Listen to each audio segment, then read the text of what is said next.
Halo sahabat, jumpa lagi di Kisah Inspiratif. Kali ini kami akan menceritakan tentang kisah inspirasi dari sebuah peribahasa yang mengatakan, apa yang kita tabur itulah yang akan kita tuai. Pastinya ada pelajaran yang sangat berharga yang dapat kita petik hikmah dari cerita ini. Sebelum menonton, jangan lupa untuk like dan subscribe channel ini agar kalian bisa mendapatkan video motivasi dan kisah-kisah inspiratif lainnya. Suatu hari, matahari sedang terbenam di suatu kota.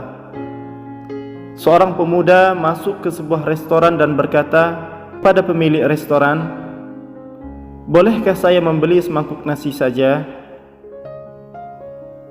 Lalu istri pemilik restoran dengan baik hati menyajikan semangkuk nasi untuknya.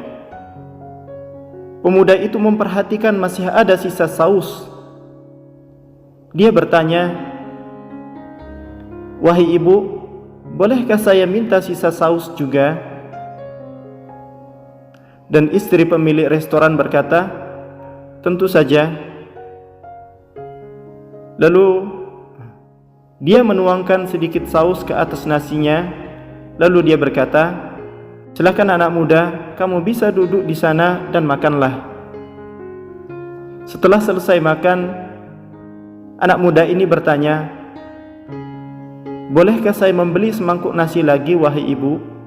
Lalu pemilik restoran kemudian mengambil semangkuk nasi kedua dan pergi. Keesokan harinya, pemuda itu datang lagi ke restoran tersebut dan membeli semangkuk nasi.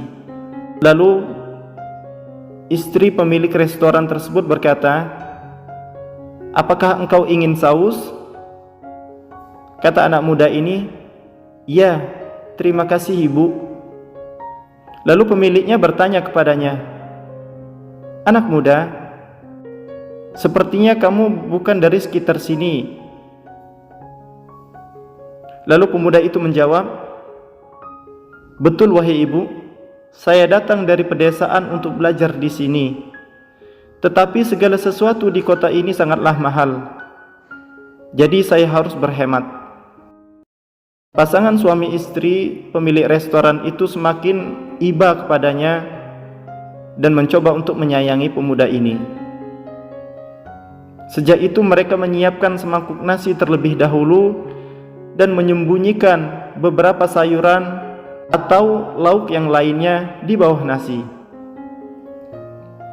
Suatu hari, pemiliknya bertanya kepadanya, "Wahai anak muda, mengapa kamu selalu membeli semangkuk nasi lagi? Untuk siapakah nasi yang kedua itu?" Lalu pemuda itu menjawab, "Nasi kedua yang selalu aku beli untuk makan siangku keesokan harinya." Lalu pasangan itu sangat terkesan dengan pemuda yang hemat dan bekerja keras ini.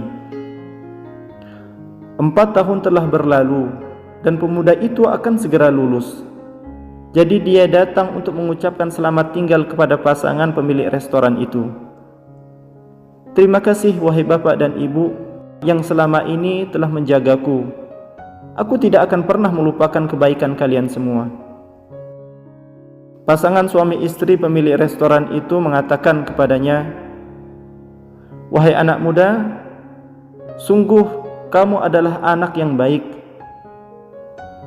Setelah perkataan itu berlalu dan seorang pemuda telah mengucapkan terima kasih kepada pemilik restoran, pemuda itu meninggalkan kota setelah lulus. Dan pada awalnya pemuda itu selalu menulis surat kepada pemilik restoran, memberikan kabarnya. Namun seiring berjalannya waktu, semakin sedikit surat yang datang kepada mereka. Akhirnya kemudian hari surat itu tidak pernah lagi datang. Seiring dengan berkembangnya kota besar, jalan pun dibuat lebih lebar dan gedung restoran pun terpaksa harus dirobohkan. Bahkan setelah banyak permohonan kepada pemerintah untuk tidak merobohkan restoran mereka, namun hal itu tidak ada gunanya lagi.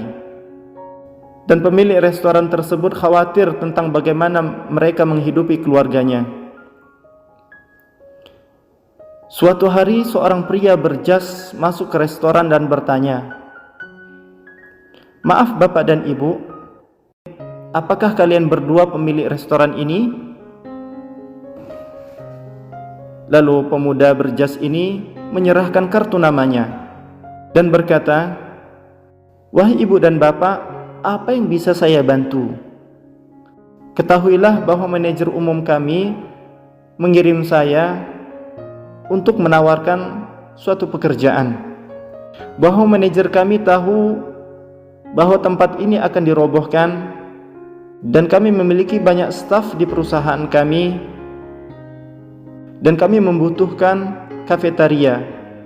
Kami ingin mengundang Anda untuk membukanya di gedung perusahaan kami." Kedua pasangan suami istri ini terkejut mendengar kabar tersebut. Pasangan itu dengan senang hati menerima tawaran tersebut.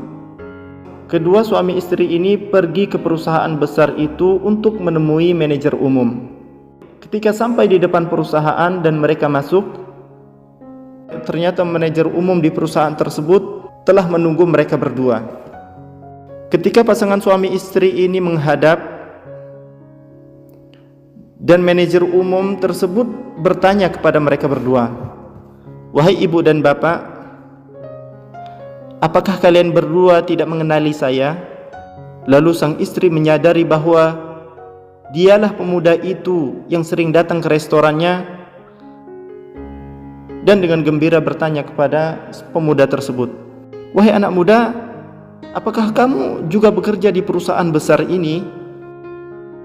Lalu asisten manajer di perusahaan tersebut berkata, "Wahai Ibu dan Bapak, ini adalah manajer umum kami." Seketika itu, kedua pasangan suami istri ini terkejut dan berucap haru, senang melihat seorang pemuda ini telah menjadi orang yang sukses. Maka setelah itu, kedua pasangan suami istri ini memulai menjalankan kafetaria di perusahaan besar milik seorang pemuda ini. Wahai sahabat kisah inspiratif, dari kisah di atas kita dapat memetik pelajaran bahwa kita harus saling membantu dalam kehidupan sehari-hari. Kita harus menjalin kasih sayang satu dan yang lainnya. Ketika kita dengan senang hati memberikan bantuan kepada orang lain, meskipun kita tidak mengenalnya, meskipun kita tidak menerima imbalan apapun darinya, maka ketahuilah, apa yang kita tabur itulah yang akan kita tuai. Sebuah pepatah mengatakan, "Man yazra' yahsud." Siapa yang menanam, maka ialah yang memanennya. Terima kasih telah menonton video ini. Inilah kisah motivasi. Semoga bermanfaat dan selalu diberkahi. Bagikan video ini dan silakan berlangganan untuk mendapatkan kisah inspiratif yang lebih menakjubkan.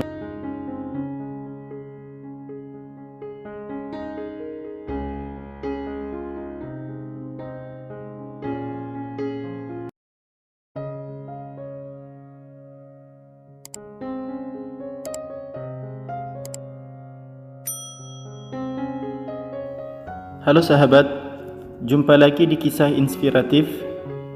Kali ini kami akan menceritakan tentang kisah inspirasi dari seorang menteri dan raja, di mana menteri ini selalu berkata, apapun yang terjadi, maka terjadi untuk kebaikan. Pastinya ada pelajaran yang sangat berharga yang dapat kita petik hikmah dari cerita ini. Sebelum menonton, jangan lupa untuk like dan subscribe channel ini agar kalian bisa mendapatkan video motivasi dan kisah-kisah inspiratif lainnya. Dahulu kala, ada seorang raja.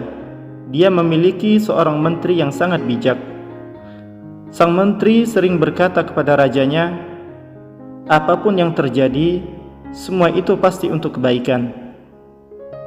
Suatu hari, raja sedang membersihkan pedangnya, dan sang menteri pun duduk di sebelahnya mendampingi raja. Tiba-tiba pedang itu jatuh mengenai kaki raja, dan satu jari kakinya terpotong. Saat itu menteri berkata, apapun yang terjadi, maka terjadi untuk kebaikan. Sang raja marah mendengar perkataan tersebut dan dia bertanya kepada menteri itu, jari kaki saya terpotong dan Anda mengatakan bahwa hal itu terjadi untuk kebaikan. Lalu hal apa yang baik dari kejadian ini? Raja tampak sangat kesal oleh ucapan menterinya dan memerintahkan menteri untuk dipenjara. Menteri itu tidaklah merasa sedih atas kebijakan sang raja. Saat akan memasuki sel tahanan, dia kembali berkata kepada rajanya, apapun yang terjadi, terjadi untuk kebaikan. Raja terheran-heran mendengarnya. Raja berpikir betapa anehnya si menteri itu. Dia akan masuk penjara dan mengatakan bahwa apapun yang terjadi, terjadi untuk kebaikan. 2 bulan telah berlalu setelah kejadian ini. Suatu hari raja pergi berburu bersama tentaranya dengan menunggangi kuda. Mereka semua masuk ke dalam hutan belantara dan sang raja mengejar rusa pergi lebih jauh ke bagian hutan yang lebih dalam, lalu terpisah dari tentaranya. Sayangnya dia tidak dapat menangkap rusa tersebut, namun malah tersesat di hutan rimba. Ketika raja menyadari hal ini, dia mulai mencari jalan keluar dari hutan. Tiba-tiba raja dikepung oleh sekelompok suku primitif yang tinggal di hutan itu. Suku itu bukan dari wilayah kerajaan sang raja, dan suku itu pun tidak mengenal sang raja. Jadi mereka menangkap raja itu dan membawanya ke tempat suku. Berdasarkan kepercayaan dari penduduk suku di hutan rimba tersebut, mereka, para suku-suku itu sedang mencari manusia yang bisa mereka bunuh untuk dikorbankan agar dapat menenangkan dewa-dewa mereka. Raja memohon agar mereka membebaskannya, tetapi suku-suku itu tidak mengerti bahasa sang raja, dan mereka mulai memainkan alat musik dengan bahagia. Mereka memandikan sang raja dan mendandaninya dengan pakaian baru, lalu mengalungkan kalung bunga dan membuatnya siap untuk dikorbankan. Tepat ketika mereka akan membunuh sang raja, kepala suku melihat satu jari kaki raja terpotong. Melihat hal ini, dia memerintahkan semua alat musik untuk dihentikan dan berkata, orang ini tidak dapat dikorbankan karena dia ada cacatnya. Jika manusia cacat dikorbankan, dewa akan marah kepada kita. Kemudian mereka memutuskan untuk melepaskan sang raja tersebut. Dengan penuh syukur, sang raja pun mencari jalan keluar untuk kembali ke istananya.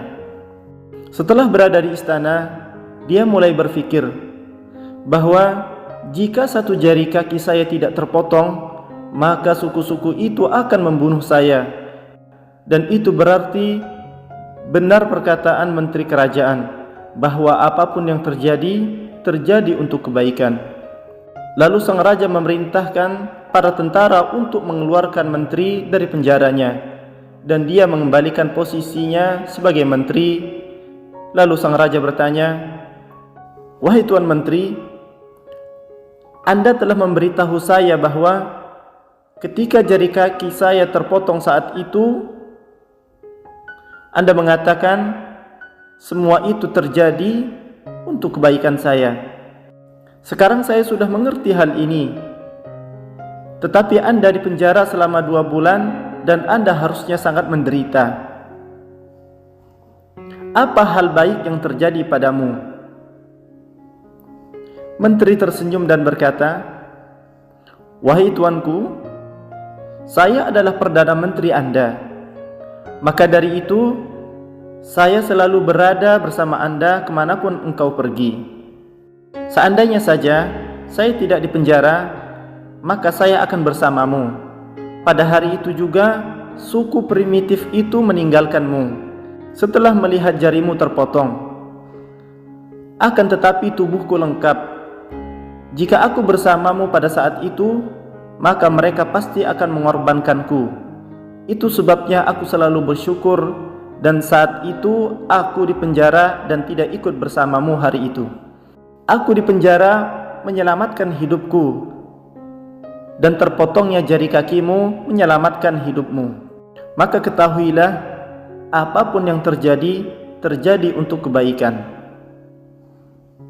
Sahabat kisah inspiratif, kita akan menemukan bahwa ada saat-saat dalam hidup ketika kita merasa bahwa sesuatu yang sangat buruk terjadi kepada kita, atau ini seharusnya tidak terjadi, tetapi setelah beberapa waktu ketika kita melihat ke belakang, kita baru akan menyadari bahwa apapun yang terjadi pada waktu itu terjadi untuk kebaikan kita. Sebenarnya kita mencoba menilai setiap kejadian dengan kecerdasan kita, namun kenyataannya kecerdasan kita juga terbatas. Kita tidak bisa menilai adil atau tidak adilnya sesuatu peristiwa dengan kecerdasan kita yang terbatas ini. Seluruh kejadian di dunia yang menimpa makhluk alam semesta ini didasarkan pada takdirnya masing-masing. Yang melakukan perbuatan baik mendapatkan kebahagiaan, dan dia yang melakukan perbuatan buruk mendapatkan kesedihan. Jadi, jika kamu sedang mengalami fase sedih, maka ingatlah selalu bahwa takdir burukmu sedang dibersihkan, dan alam semesta ini akan membawa kamu ke arah yang lebih baik dengan memberikan hikmah pelajaran hidup dari takdir buruk yang engkau alami. Maka singkirkanlah pikiran-pikiran negatif pada diri Anda ketika mendapati hal-hal buruk menimpa Anda, karena sesuatu yang terjadi semuanya itu tidaklah kebetulan saja, melainkan ada hikmah yang terpendam dalam musibah itu. Maka ingatlah selalu, segala sesuatu yang buruk apabila menimpa diri kita, bahwa apapun yang terjadi, terjadi untuk kebaikan kita.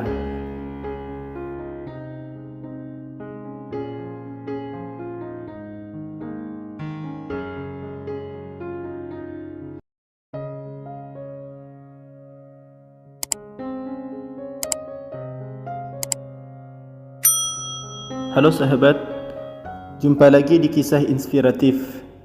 Kali ini kami akan menceritakan tentang kisah inspirasi dari seorang pengusaha dan pengemis. Pastinya ada pelajaran yang sangat berharga yang dapat kita petik hikmah dari cerita ini. Sebelum menonton, jangan lupa untuk like dan subscribe channel ini agar kalian bisa mendapatkan video motivasi dan kisah-kisah inspiratif lainnya. Sahabat kisah inspiratif, jangan sedih dan jangan putus asa jika kehidupan kita saat ini berada dalam kegelapan dan kegagalan. Silakan saksikan kisah pengusaha dan pengemis pada video ini agar kita dapat termotivasi untuk bangkit kembali menjalani kehidupan. Suatu hari, ada seorang pengusaha di sebuah kota besar yang sedang mengendarai mobilnya menuju ke ATM untuk mengambil uang. Lalu di dekat ATM itu ada seorang yang sedang duduk-duduk di lantai. Dia memakai pakaian yang kumuh dan berlubang, seperti tidak pernah dicuci. Pandangannya seperti pandangan orang-orang yang tidak mempunyai harapan untuk hidup. Di depannya terdapat sebuah gelas yang berisikan uang recehan. Ya, orang menyebutnya itu adalah pengemis. Namun, si pengusaha hanya melewati pengemis itu tanpa menghiraukannya. Setelah keluar dari ATM, entah kenapa si pengusaha ini menjadi iba kepada pengemis itu, lalu membuka dompetnya dan diambillah uang yang paling kecil di dompet itu, yaitu senilai 2.000. Seketika pengemis itu sangat senang. Dia langsung mengambil uang 2.000 itu lalu menggenggamnya erat-erat, seolah-olah uang 2.000 itu adalah penghasilannya yang paling besar hari ini. Lalu si pengusaha ini malah merasa kalau uang 2.000 itu sepertinya kebanyakan. Akhirnya pengusaha itu mengambil uang 1.000 yang ada di gelas pengemis itu sebagai kembalian sambil berkata, "Wahai Bapak, kamu sebenarnya juga pengusaha bukan? Uang 2.000 itu terlalu banyak untukmu, karena kamu itu pengusaha yang tanpa modal." Dan pengusaha itu langsung pergi meninggalkan si pengemis tanpa melihatnya. Si pengemis itu hanya bisa melihatnya pergi tanpa bisa berbuat apa-apa. Bahkan si pengemis itu seperti meneteskan air mata. Setelah 10 tahun berlalu, si pengusaha ini sedang duduk-duduk di kantornya dan sambil melamun. Dia terlihat seperti orang yang sedang stres dan kebingungan, karena perusahaannya yang hampir bangkrut juga masih banyak tanggungan hutang yang belum sempat dia bayarkan. Tiba-tiba bel pintu depan ada yang memencet, padahal dia tidak ada janji dengan siapapun. Dia lalu membuka pintu depan dan mengajak tamu yang masih asing tersebut masuk ke kantornya. Si pengusaha ini merasa asing dengan tamunya, tapi tamu ini sepertinya sudah tahu si pengusaha ini. Setelah berbincang-bincang lama, tiba-tiba saja tamu ini mau berinvestasi ke perusahaannya dengan nominal yang dibilang cukuplah besar. Si pengusaha kaget bukan main, karena perusahaan yang sepertinya sudah mau tutup, namun masih ada seseorang yang memberanikan diri untuk berinvestasi di perusahaan ini. Tapi tamu tersebut langsung mengatakan bahwa dirinya 10 tahun yang lalu adalah pengemis yang biasa mangkal di sebelah ATM, yang saat ini sudah menjadi pengusaha persewaan properti di suatu kota besar. 10 tahun yang lalu ada seorang pengusaha yang memberikan saya uang, dan pengusaha itu berkata kalau saya ini juga pengusaha tapi tanpa modal. Saya seperti punya semangat untuk hidup dan berjuang, karena sebelumnya orang-orang hanya memandang saya, mengatakan kepada saya kalau saya ini seorang pengemis. Setelah itu saya mulai muncul semangat untuk bekerja. Berawal dari pembawa barang di pasar, pegawai becak, terus mempunyai becak sendiri, sampai sekarang saya punya banyak properti untuk disewakan, dan alhamdulillah saya berhasil. Seperti yang Bapak lihat pada saat ini, saya berterima kasih kepada Bapak dan ingin menjalin kerjasama dengan Bapak, karena Bapak dahulu pengusaha yang memotivasi saya sehingga saya dapat menjadi seperti ini. Seketika itu pengusaha ini langsung berdiri dan menghampiri tamu itu sambil berkata, "Wahai Bapak, dorongan dan motivasi tidak akan berarti apa-apa tanpa adanya kemauan dan kerja keras. Kemauanmu dan kerja kerasmu lah yang menjadikanmu menjadi seorang pengusaha properti yang sukses sampai saat ini." Sahabat kisah inspiratif, seperti yang kita dengarkan dari kisah di atas, ternyata di balik seorang pengemis terdapat sosok jiwa pengusaha yang profesional. Mungkin seperti kita saat ini, kalau kita merasa hidup kita tidak terlalu berarti dan belum ada tujuan yang pasti, cobalah kita gali lagi kemampuan apa yang ada dalam diri kita saat ini. Kita cari lagi kemampuan dan kemauan yang ada di dalam diri kita. Saat sudah ketemu, lakukanlah pekerjaan itu dengan senang hati, meski belum ada hasilnya, atau hasil itu belum bisa memuaskan. Itu tidaklah menjadi masalah. Yang terpenting kita mau bergerak terus berjalan mengerjakannya, insya Allah akan sukses di kemudian hari. Sahabat kisah inspiratif, selain itu cerita ini juga mengajarkan kepada kita, meskipun saat ini kehidupan sosial kita berada pada titik yang paling rendah sekalipun, asal kita mau bekerja keras, semangat dan fokus untuk mengejar sesuatu pekerjaan atau impian kita, maka kita bisa dan layak untuk menjadi orang yang sukses pula. Tidak peduli dengan ejekan seseorang, cacian dan makian yang diucapkan oleh orang-orang yang tidak bertanggung jawab kepada kita. Malah sebaliknya, hal itu harus kita jadikan cambuk motivasi untuk kita, bahkan kita bisa menaikkan derajat sosial kita sampai ke taraf yang lebih tinggi. Kita mampu melihat peluang-peluang yang tidak dapat dilihat oleh orang-orang lain. Daripada hanya berdiam diri, melamun dan merenungkan nasib, lebih baik kita bekerja keras dan bekerja cerdas agar dapat menjunjung tinggi taraf kehidupan kita. Tetap rendah hatilah meski berada di puncak kesuksesan, karena seseorang tidak pernah tahu kapan roda akan berputar dan membuat seseorang kembali berada di bawah. Sahabat kisah inspiratif, semoga dengan adanya cerita ini dapat memotivasi Anda, dan silahkan share video kisah inspiratif ini ke teman-teman kalian agar teman-teman kalian juga tahu isi dari cerita ini. Terima kasih dan sampai jumpa.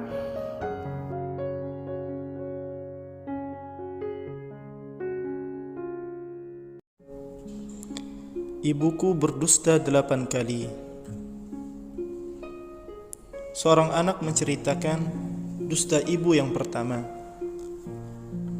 Ia berkata, cerita ini bermula ketika aku masih kecil. Aku terlahir sebagai seorang anak laki-laki di sebuah keluarga yang miskin.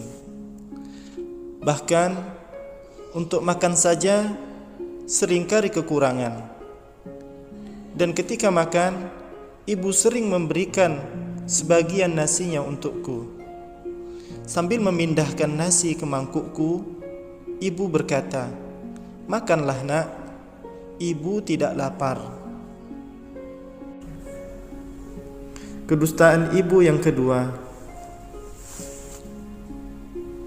Ketika saya mulai tumbuh dewasa, ibu yang gigih sering meluangkan waktu senggangnya untuk pergi memancing di kolam dekat rumah. Ibu berharap dari ikan hasil pancingan ia dapat memberikan sedikit makanan bergizi untuk pertumbuhan. Sepulang memancing, ibu memasak sup ikan yang sangat segar dan mengundang selera makan kami. Sewaktu aku memakan sup ikan itu, ibu duduk di samping kami dan ternyata memakan sisa daging ikan yang masih menempel di tulang ikan tersebut, yang merupakan bekas sisa tulang ikan yang kami makan. Aku melihat ibu seperti itu, hati juga tersentuh. Lalu aku menggunakan sendokku dan memberikannya kepada ibuku. Tetapi ibu dengan cepat menolaknya. Ia berkata, "Makanlah nak, ibu tidak suka makan ikan." Kedustaan ibu yang ketiga. Sekarang aku sudah masuk sekolah menengah. Demi membiayai sekolah abang dan kakakku, ibu pergi ke koperasi untuk membawa sejumlah kotak mancis untuk ditempel. Dan hasil tempelannya itu membuahkan sedikit uang untuk menutupi kebutuhan hidup. Dikala musim dingin tiba, aku bangun dari tempat tidurku dan melihat ibu masih bertumpu pada lilin kecil dengan gigihnya melanjutkan pekerjaannya menempel kotak mancis. Aku berkata, "Ibu, tidurlah. Waktu sudah malam. Besok pagi ibu masih harus bekerja." Ibu tersenyum dan berkata, "Cepatlah nak tidur." Ibu tidak penat. Kedustaan ibu yang keempat. Ketika ujian tiba, ibu meminta cuti kerja supaya dapat menemaniku pergi ujian. Ketika hari sudah siang, terik matahari mulai menyinari. Ibu yang tegar dan gigih menunggu aku di bawah terik matahari selama berjam-jam. Ketika bunyi lonceng berbunyi, menandakan ujian telah selesai, ibu dengan segera menyambutku dan menuangkan teh yang sudah disiapkan dalam botol yang dingin untukku. Teh yang begitu kental tidak dapat dibandingkan dengan kasih sayang yang jauh lebih kental. Melihat ibu yang dibanjiri peluh, aku segera memberikan gelasku untuk ibu sambil menyuruhnya meminum. Ibu berkata, "Minumlah nak, ibu tidak haus." Kedustaan ibu yang kelima. Setelah kepergian ayah karena sakit, ibu yang malang harus merangkap sebagai ayah dan ibu dengan berpegang pada pekerjaan dia yang dulu. Dia harus membiayai keperluan hidup sendiri. Kehidupan keluarga kita pun semakin susah dan susah. Tiada hari tanpa penderitaan.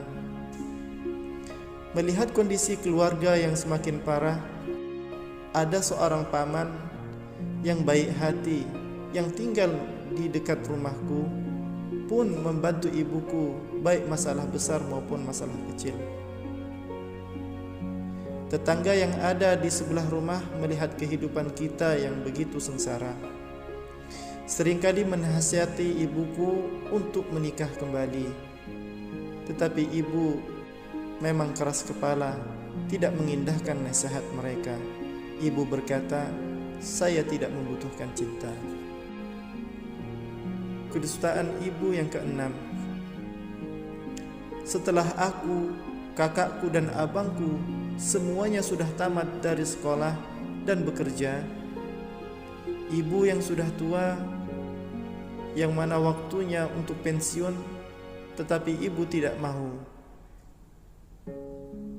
Ia rela untuk pergi ke pasar setiap pagi untuk berjualan sedikit sayur untuk memenuhi keperluan hidupnya. Kakakku dan abangku yang bekerja di luar kota sering mengirimkan sedikit uang untuk membantu memenuhi keperluan ibu. Tetapi ibu berkata, "Saya ada uang." Kedustaan ibu yang ketujuh.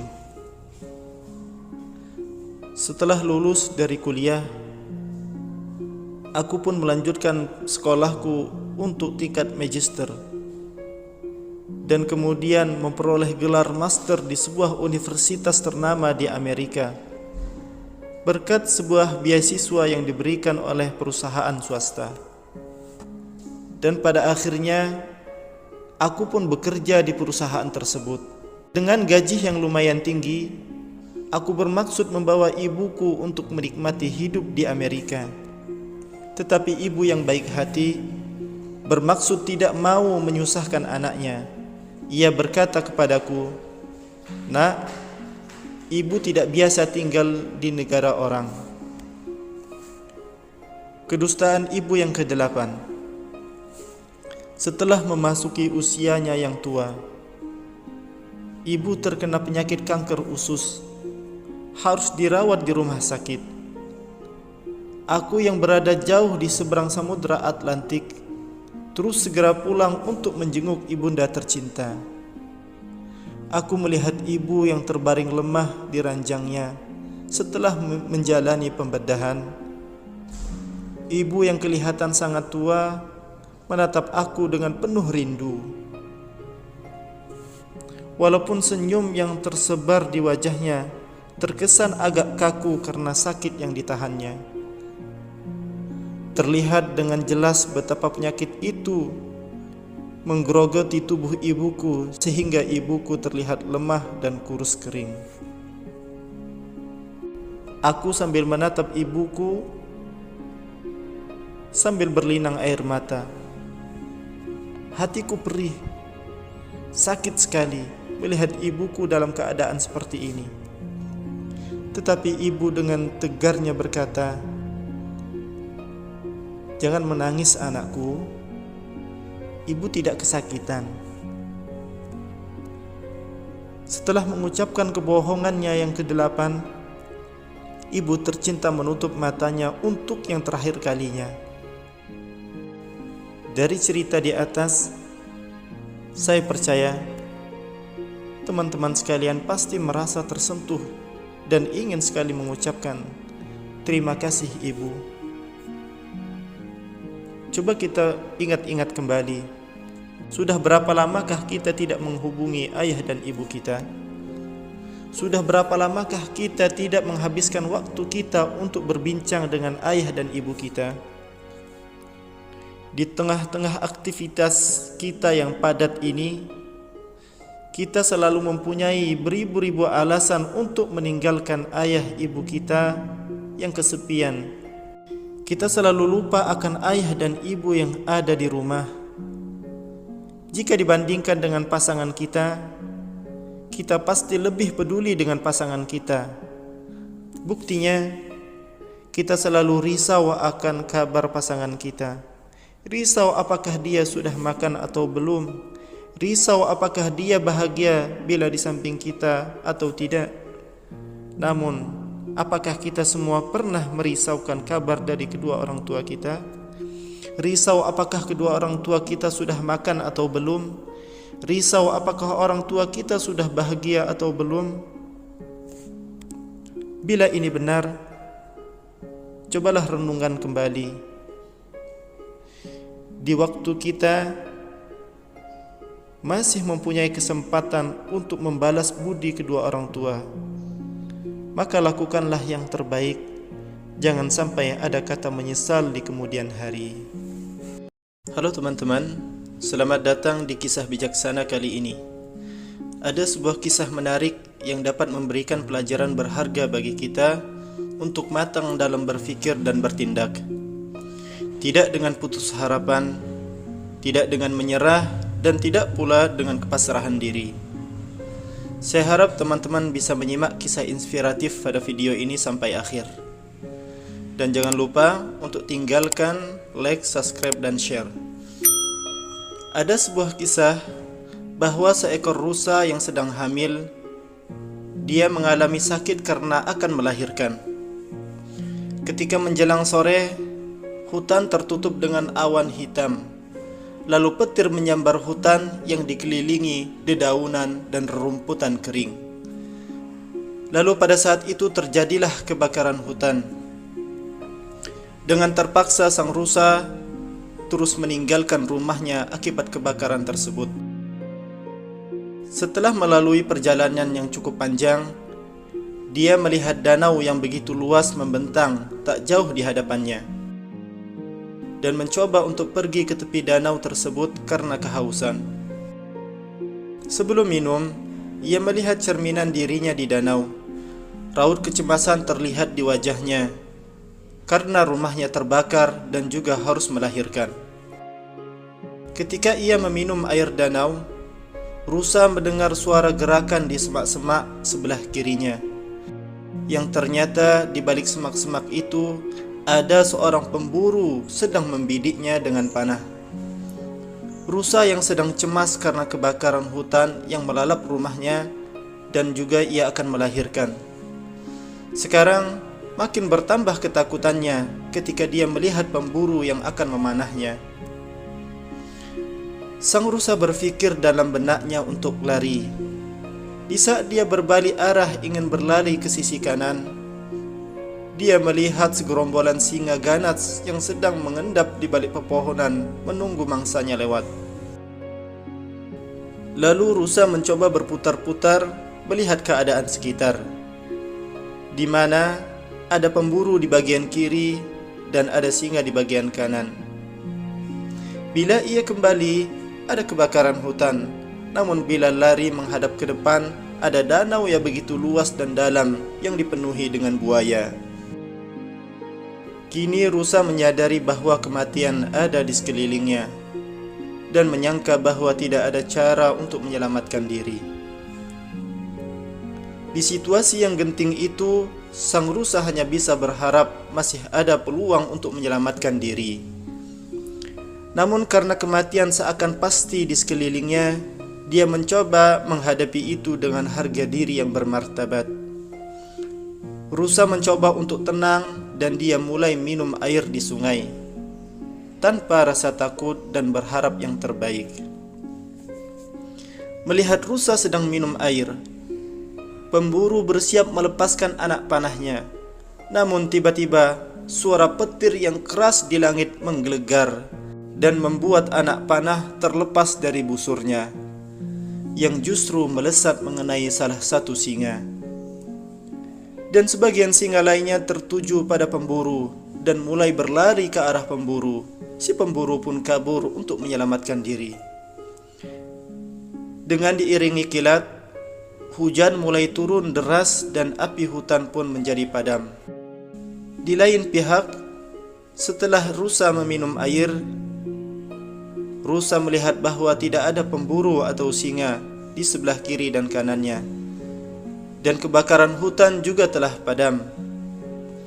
Tanpa membuang-buang waktu, rusa langsung lari dari danau.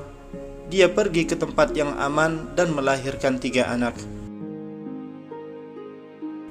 Jika kita melihat dalam hidup ini, maka kita akan menemukan bahwa ada momen-momen ketika kita dikelilingi oleh kesulitan dari semua sisi, dan seperti tidak ada jalan keluar. Akan tetapi, seseorang tidak boleh kehilangan keberanian pada saat-saat seperti itu. Seberat apapun masalah yang datang dalam hidupmu, peluklah rasa takut itu. Pilihlah untuk menghadapi masalah secara terbuka. Dan pikirkanlah hal-hal positif. Karena jika kamu menghadapi masalah dengan keberanian dan berpikir positif, maka kamu akan memiliki harapan. Dan ketika kamu memiliki harapan, maka segala sesuatu mungkin terjadi. Percayalah, pasti akan ada jalan keluarnya. Karena bersama dengan kesulitan akan ada kemudahan.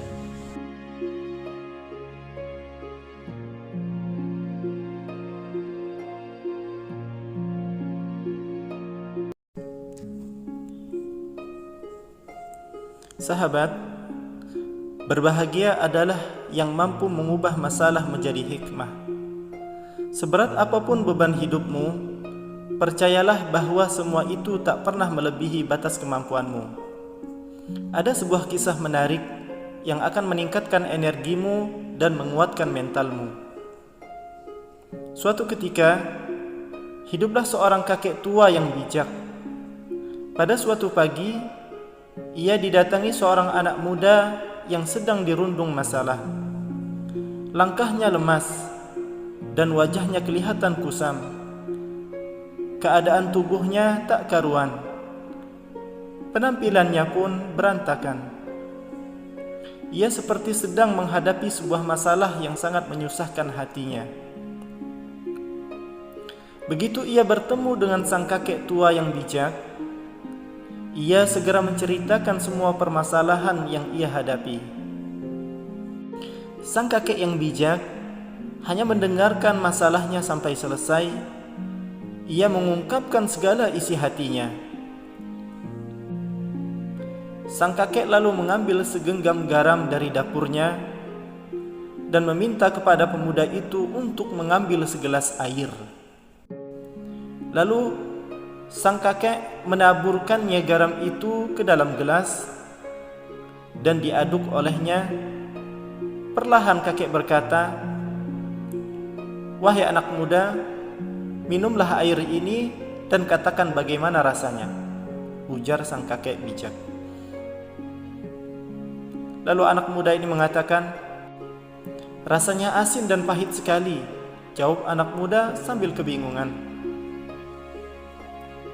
Kakek bijak tersenyum, lalu ia mengajak tamunya berjalan-jalan di hutan sekitar rumahnya. Setelah melakukan perjalanan yang cukup panjang, akhirnya mereka tiba di tepi sebuah telaga yang tenang. Kakek itu kembali menaburkan segenggam garam ke dalam telaga itu dan mengaduknya dengan ranting kayu. "Hai anak muda, sekarang cobalah ambil air dari telaga ini dan minumlah," ujar sang kakek. Lalu anak muda itu menuruti apa yang diminta oleh kakek tua. Dia segera meminum beberapa teguk air dari telaga. Begitu anak muda itu selesai meneguk air telaga, sang kakek bijak berkata lagi, "Bagaimanakah rasa air telaga ini?" kata sang kakek. Segar sekali kakek," kata anak muda itu. Lalu kakek berkata, "Wahai anak muda, apakah engkau bisa merasakan garam di dalam air itu?"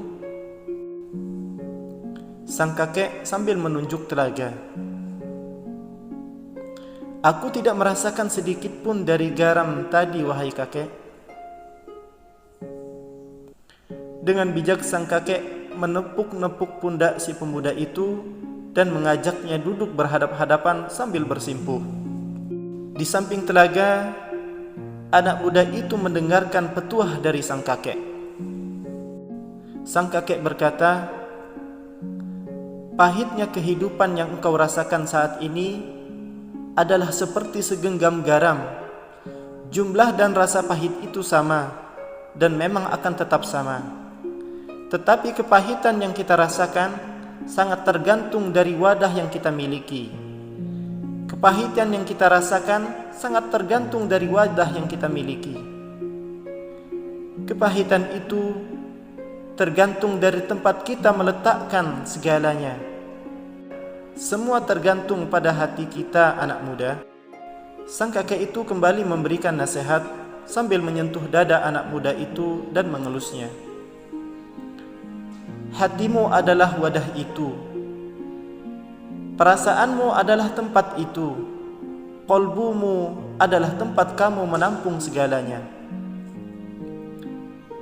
Jadi, janganlah jadikan hatimu itu seperti gelas. Buatlah laksana telaga yang mampu meredam setiap kepahitan itu dan merubahnya menjadi kesegaran dan kebahagiaan." Lalu anak muda itu menganggukkan kepalanya dan tersenyum penuh dengan kepuasan. Telah tampak bahwa ia sudah memahami apa yang telah disampaikan oleh sang kakek yang bijak. Jadi ketika engkau merasakan kepahitan dan kegagalan dalam hidup, hanya ada satu hal yang harus engkau lakukan untuk mengatasinya, yaitu lapangkanlah dadamu untuk menerima semuanya. Luaskan hatimu untuk menampung setiap kepahitan itu. Tak lama kemudian, keduanya lalu beranjak pulang. Sahabat, dari kisah di atas kita dapat memetik banyak kesimpulan. Salah satunya ialah ketika terjadi masalah, lebih baik segera memperbaikinya dengan mencari solusi sebisa mungkin daripada berlarut-larut dalam kesedihan. Dengan senyuman mampu menyelesaikan masalah, dan diam mampu membuat terhindar dari masalah. Lihatlah bahwa semuanya wajar dan bisa diupayakan menjadi lebih baik. lapangkanlah dadamu, luaskanlah hatimu, dan tersenyumlah.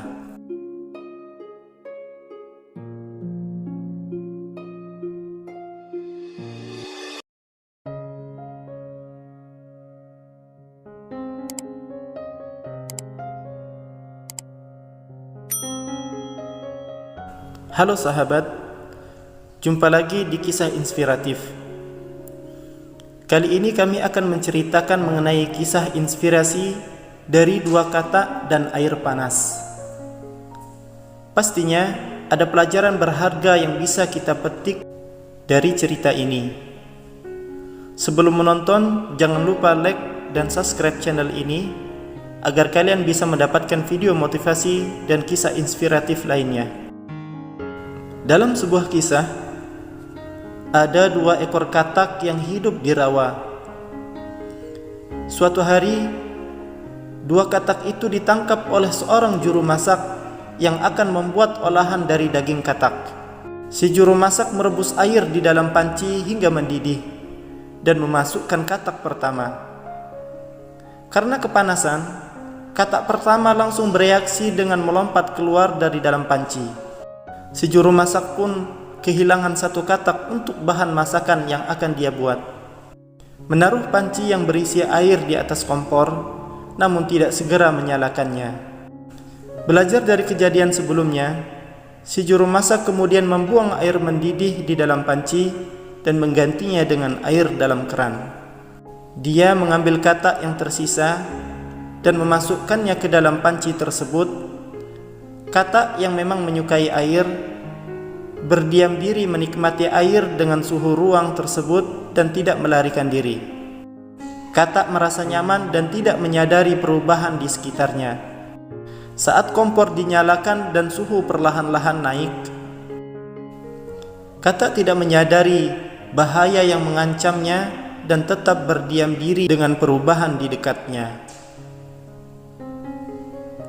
Meskipun suhu air dinaikkan sampai mendidih, katak merasa bisa mengatasinya dan tidak melompat keluar.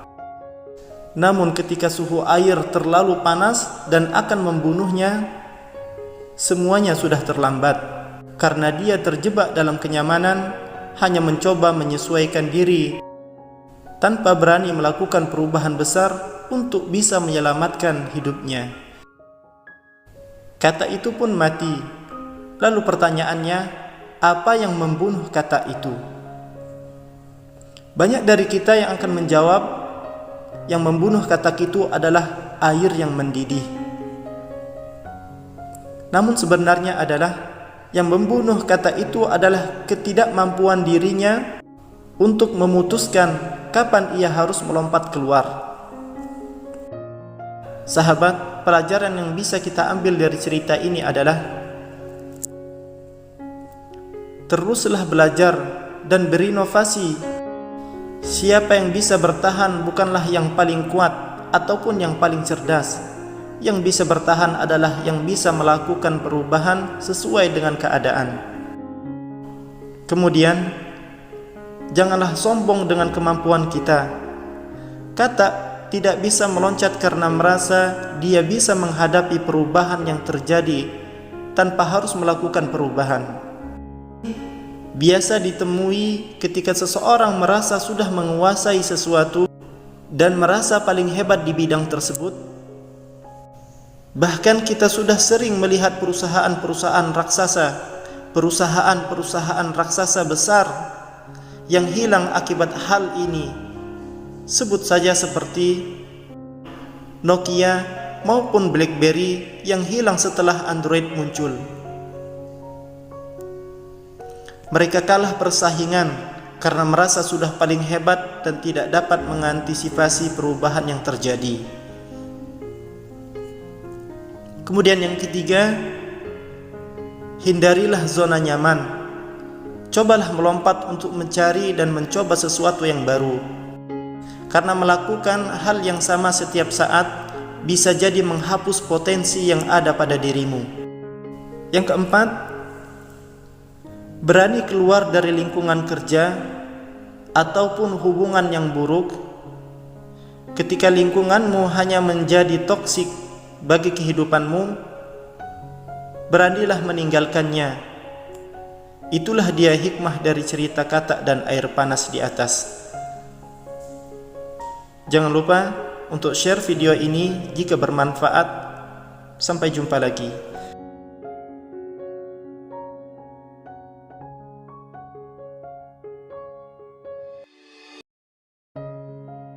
Halo sahabat, jumpa lagi di kisah inspiratif. Kali ini kami akan menceritakan mengenai kisah inspirasi yang datang dari seorang profesor dan bapak nelayan.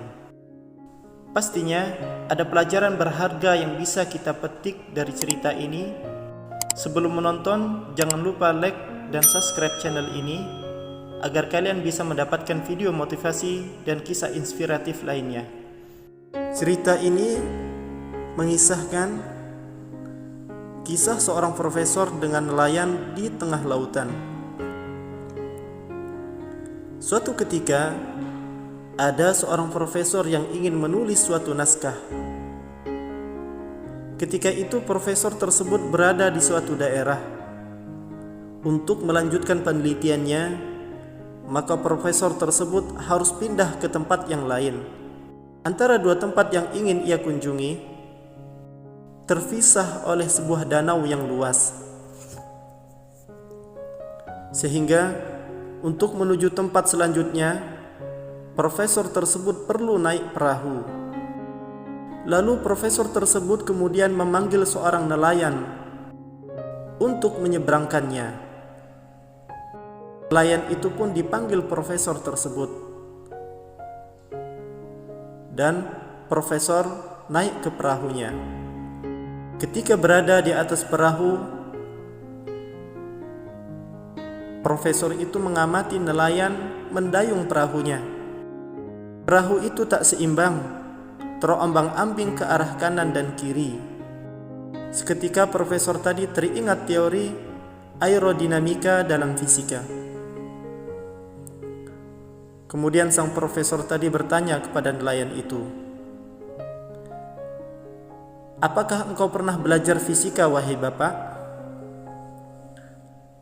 Lalu nelayan menjawab, "Tidak, Pak. Saya tidak pernah mempelajari fisika." Profesor tadi menjawab,